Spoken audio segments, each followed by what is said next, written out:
এটা হচ্ছে fourth part চন্দননগরে Jagaddhatri ঠাকুর দেখতে যাওয়ার। তো এখানে নেক্সট মণ্ডপের কাছে চলে এসেছি।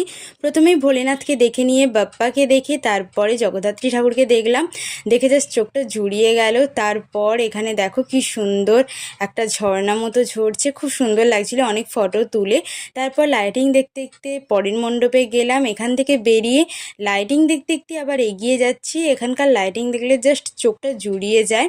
ওই লাইটের কাছে যাব, বাট তার আগে প্রতিমা দর্শনটা করি। তারপর দুদিকে রাস্তা, কোন দিকে যাব ঠিক করতে পারছিলাম না, দেন একদিকে ঢুকেই পড়লাম, যেদিকে খুশি যাই।